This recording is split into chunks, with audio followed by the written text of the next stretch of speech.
तो आइए सुनते हैं मुंशी प्रेमचंद की कहानियों का संग्रह मानसरोवर भाग 1 की और एक कहानी जिसका नाम है पूस की रात। हल्कू ने आकर स्त्री से कहा, सहना आया है, लाओ, जो रुपए रखे हैं उसे दे दूं, किसी तरह गला तो छूटे। मुन्नी झाड़ू लगा रही थी, पीछे फिर कर बोली, 3 ही तो रुपए हैं, दे दोगे तो कंबल कहाँ से आवेगा। माघ पूस की रात हार में कैसे कटेगी, उससे कह दो फसल पर दे देंगे, अभी नहीं। हल्कू एक क्षण अनिश्चित दशा में खड़ा रहा। पूस सिर पर आ गया। कम्बल के बिना हार में रात को वह किसी तरह नहीं जा सकता, मगर सहना मानेगा नहीं। घुड़कियां जमावेगा, गालियां देगा, बला से जाड़ों में मरेंगे, बला तो सिर से टल जाएगी।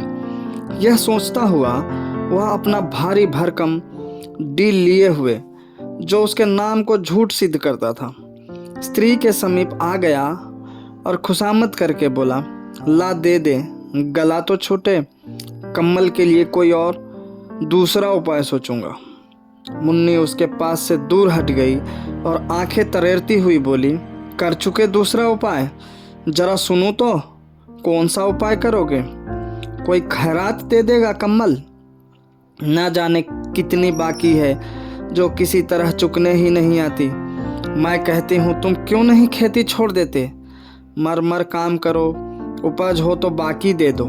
चलो छुट्टी हुई, बाकी चुकाने के लिए ही तो हमारा जन्म हुआ है। पेट के लिए मजूरी करो, ऐसी खेती से बाज आए, मैं रुपये ना दूंगी, ना दूंगी। हल्कू उदास होकर बोला, तो क्या गाली खाऊं? मुन्नी ने तड़प कर कहा, गाली क्यों देगा, क्या उसका राज है? मगर यह कहने के साथ ही उसकी तनी हुई भौहें ढीली पड़ गई। हल्कू के उस वाक्य में जो कठोर सत्य था, वह मानो एक भीषण जंतु की भांति उसे घूर रहा था। उसने जाकर आले पर से रुपए निकाले और लाकर हल्कू के हाथ पर रख दिए। फिर बोले, तुम छोड़ दो अब की से खेती, मजूरी में सुख से एक रोटी तो खाने को मिलेगी, किसी की धौंस तो ना रहेगी। अच्छी खेती है, मजूरी करके लाओ, वह भी उसी में झोंक दो, उस पर धौंस। हल्कू ने रुपए लिए और इस तरह बाहर चला मानो अपना हृदय निकाल कर देने जा रहा है। उसने मजूरी से एक एक पैसा काट कपट कर 3 रुपये कम्बल के लिए जमा किए थे। वह आज निकले जा रहे थे। एक एक पग के साथ उसका मस्तक अपनी दीनता के भार से दबा जा रहा था। पूस की अंधेरी रात, आकाश पर तारे भी ठिठुरते हुए मालूम होते थे। हल्कू अपने खेत के किनारे ऊख के पत्तों के एक छतरी के नीचे बांस के खटोले पर अपनी पुरानी गाढ़े की चादर ओढ़े पड़ा कांप रहा था। खाट के नीचे उसका संगी कुत्ता जबरा पेट में मुंह डाले सर्दी से कूं कर रहा था। 2 में से एक को भी नींद न आती थी। हल्कू ने घुटियां को गर्दन में चिपकाते हुए कहा, क्यों जबरा, जाड़ा लगता है? कहता तो था घर में पुआल पर लेट रहा, तो यहाँ क्या लेने आए थे? अब खाओ ठंड, मैं क्या करूं? जानते थे मैं यहाँ हलवा पूरी खाने आ रहा हूँ, दौड़े दौड़े आगे चले आए, अब रो नानी के नाम को। जबरा ने पड़े पड़े दुम हिलाए और अपनी कूं को दीर्घ बनाता हुआ एक बार जम्हाई लेकर चुप हो गया। उसकी स्वान बुद्धि ने शायद ताड़ लिया, स्वामी को मेरी कूं से नींद नहीं आ रही है। हल्कू ने हाथ निकालकर जबरा की ठंडी पीठ सहलाते हुए कहा, कल से मत आना मेरे साथ, नहीं तो ठंड हो जाओगे। यह रांड पछुआ ना जाने कहाँ से बर्फ लिए आ रही है। उठूं फिर एक चिल्लम भरूं, किसी तरह रात तो कटे। 8 चिल्लम तो पी चुका।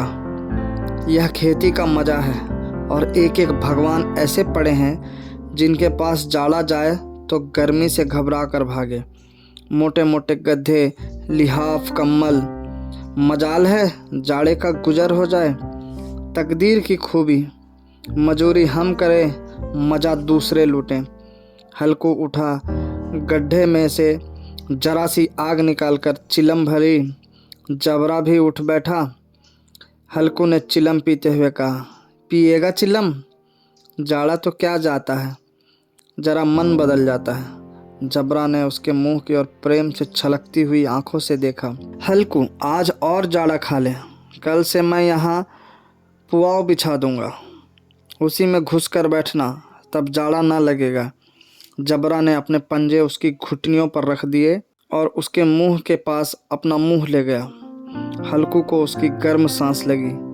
चिल्लम पीकर हल्कू फिर लेटा और निश्चय करके लेटा कि चाहे कुछ हो, अब की सो जाऊंगा। पर एक ही क्षण में उसके हृदय में कंपन होने लगा। कभी इस करवट लेटता, कभी उस करवट, पर जाड़ा किसी पिशाच की भांति उसकी छाती को दबाए हुए था। जब किसी तरह न रहा गया तो उसने जबरा को धीरे से उठाया और उसके सिर को थपथपाकर उसे अपनी गोद में सुला लिया। कुत्ते की देह से जाने कैसी दुर्गंध आ रही थी, पर वह उसे अपनी गोद में चिपटाए हुए ऐसे सुख का अनुभव कर रहा था जो इधर महीनों से उसे न मिला था। जबरा शायद यह समझ रहा था कि स्वर्ग यही है, और हल्कू की पवित्र आत्मा में तो उस कुत्ते के प्रति घृणा की गंध तक न थी। अपने किसी अभिन्न मित्र या भाई को भी वह इतनी ही तत्परता से गले लगाता। वह अपनी दीनता से आहत न था जिसने आज उसे इस दशा को पहुंचा दिया। नहीं, इस अनोखी मैत्री ने जैसे उसकी आत्मा के सब द्वार खोल दिए थे और उनका एक एक अणु प्रकाश से चमक रहा था। सहसा जबरा ने किसी जानवर की आहट पाई। इस विशेष आत्मीयता ने उसमें एक नई स्फूर्ति पैदा कर दी थी जो हवा के ठंडे झोंकों को तुच्छ समझती थी। वह झपट कर उठा और छपरी से बाहर आकर भौंकने लगा। हल्कू ने उसे कई बार चुमकार कर बुलाया, पर वह उसके पास न आया। हार में चारों तरफ दौड़ दौड़ कर भौंकता रहा। एक क्षण के लिए आ भी जाता तो तुरंत ही फिर दौड़ता। कर्तव्य उसके हृदय में अरमान की भांति ही उछल रहा था। 1 घंटा और गुजर गया। रात ने शीत को हवा से धधकना शुरू किया। हल्कू उठ बैठा और दोनों घुटनों को छाती से मिलाकर सिर को उसमें छिपा लिया। फिर भी ठंड कम न हुई। ऐसा जान पड़ता था सारा रक्त जम गया है, धमनियों में रक्त की जगह हीम बह रहा है। उसने झुककर आकाश की ओर देखा। अभी कितनी रात बाकी है। सप्तर्षि अभी आकाश में आधे भी नहीं चढ़े। ऊपर आ जाएंगे तब कहीं सवेरा होगा। अभी पहर से ऊपर रात है। हल्कू के खेत से कोई एक गोली के टप्पे पर आमों का एक बाग था। पतझड़ शुरू हो गई थी। बाग में पत्तियों का ढेर लगा हुआ था। हल्कू ने सोचा चलकर पत्तियां बटोरूं और उन्हें जलाकर खूब तापूं। रात को कोई मुझे पत्तियां बटोरते देखा तो समझे कोई भूत है। कौन जाने कोई जानवर ही छिपा बैठा हो। मगर अब तो बैठे नहीं रहा जाता। उसने पास के अरहर के खेत में जाकर कई पौधे उखाड़ लिए और उनका एक झाड़ू बनाकर हाथ में सुलगता हुआ उपला लिए बगीचे की तरफ चला। जबरा ने उसे आते देखा तो पास आया और दुम हिलाने लगा। हल्कू ने कहा, अब तो नहीं रहा जाता जबरू, चलो बगीचे में पत्तियां बटोर कर तापें, टांठे हो जाएंगे तो फिर आकर सोएंगे, अभी तो बहुत रात है। जबरा ने कोकू करके सहमति प्रकट की और आगे आगे बगीचे की ओर चला।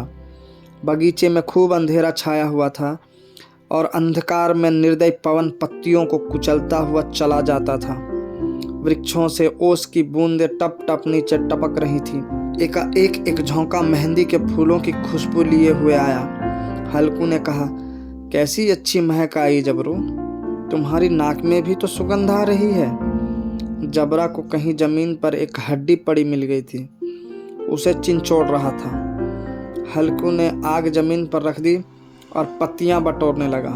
जरा देर में पत्तियों का ढेर लग गया। हाथ ठिठुर जाते थे, नंगे पांव गले जाते थे और वह पत्तियों का पहाड़ खड़ा कर रहा था। इसी अलाव में वह ठंड को जलाकर भस्म कर देगा। थोड़ी देर में अलाव जल उठा। उसकी लौ ऊपर वाले वृक्ष की पत्तियों को छू छू कर भागने लगी। उस अस्थिर प्रकाश में बगीचे के विशाल वृक्ष ऐसे मालूम होते थे मानो उस अथाह अंधकार को अपने सिरों पर संभाले हुए हों। अंधकार के उस अनंत सागर में यह प्रकाश एक नौका के समान हिलता मचलता हुआ जान पड़ता था। हल्कू अलाव के सामने बैठा आग ताप रहा था। एक क्षण में उसने दोहर उतारकर बगल में दबा ली, दोनों पांव फैला दिए मानो ठंड को ललकार रहा हो। तेरी जी में जो आए सो कर। ठंड की असीम शक्ति पर विजय पाकर वह विजय गर्व को हृदय में छिपा न सकता था। उसने जबरा से कहा, क्यों जब्बर, अब ठंड नहीं लग रही है? जबरा ने कूं कूं करके मानो कहा, अब क्या ठंड लगती ही रहेगी? पहले से यह उपाय ना सूझा, नहीं इतनी ठंड ही क्यों खाते? जबरा ने पूंछ हिलाई। अच्छा आओ इस अलाव को कूद कर पार करें, देखे कौन निकल जाता है। अगर जल गए बच्चा तो मैं दवा न करूँगा। जबरा ने उस अग्नि राशि की ओर कातर नेत्रों से देखा। मुन्नी से कल ना कह देना, नहीं तो लड़ाई करेगी। यह कहता हुआ उछला और उस अलाव के ऊपर से साफ निकल गया। पैरों में जरा लपट लगी पर वह कोई बात न थी।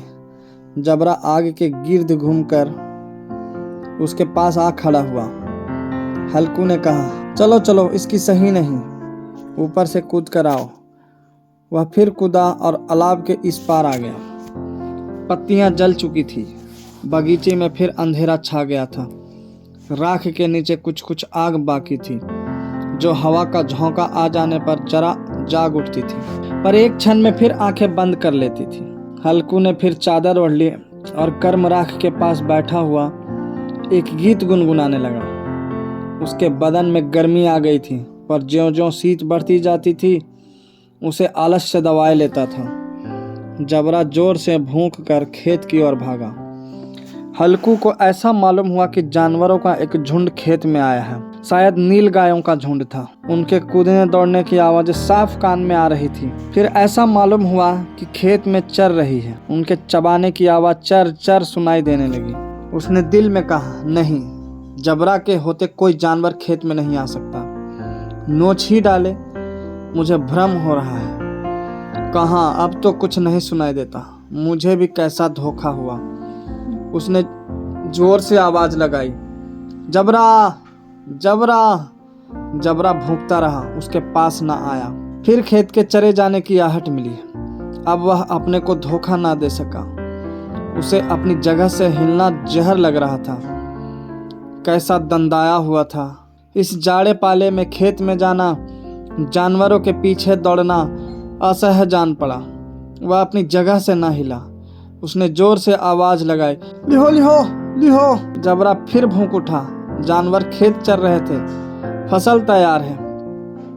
कैसी अच्छी खेती थी, पर ये दुष्ट जानवर उसका सर्वनाश किए डालते हैं। हल्कू पक्का इरादा करके उठा और 2-3 कदम चला, पर एकाएक हवा का ऐसा ठंड चुभने वाला बिच्छू के डंक का सा झोंका लगा कि वह फिर बुझते हुए अलाव के पास आ बैठा और राख को कुरेद कर अपनी ठंडी देह को गरमाने लगा।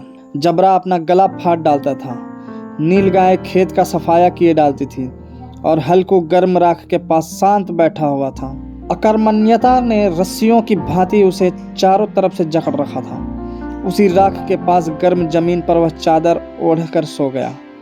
सवेरे जब उसकी नींद खुली तब चारों तरफ धूप फैल गई थी और मुन्नी कह रही थी, क्या आज सोते ही रहोगे? तुम यहाँ आकर रम गए और उधर सारा खेत चौपट हो गया। हल्कू ने उठकर कहा, क्या तू खेत से होकर आ रही है? मुन्नी बोली, हाँ, सारे खेत का सत्यानाश हो गया। भला ऐसा भी कोई सोता है? तुम्हारे यहाँ मड़ैया डालने से क्या हुआ? हल्कू ने बहाना किया, मैं मरते मरते बचा। तुझे अपने खेत की पड़ी है। पेट में ऐसा दर्द हुआ कि मैं ही जानता हूँ। दोनों फिर खेत के डांड पर आए। देखा सारा खेत रौंदा पड़ा हुआ है और जबरा मड़ैया के नीचे चित लेटा है, मानो प्राण ही न हो। दोनों खेत की दशा देख रहे थे। मुन्नी के मुख पर उदासी छाई थी, पर हल्कू प्रसन्न था। मुन्नी ने चिंतित होकर कहा, अब मजूरी करके माल गुजारी भरनी पड़ेगी। हल्कू ने प्रसन्न मुख से कहा, रात को ठंड में यहाँ सोने तो ना आना पड़ेगा। धन्यवाद।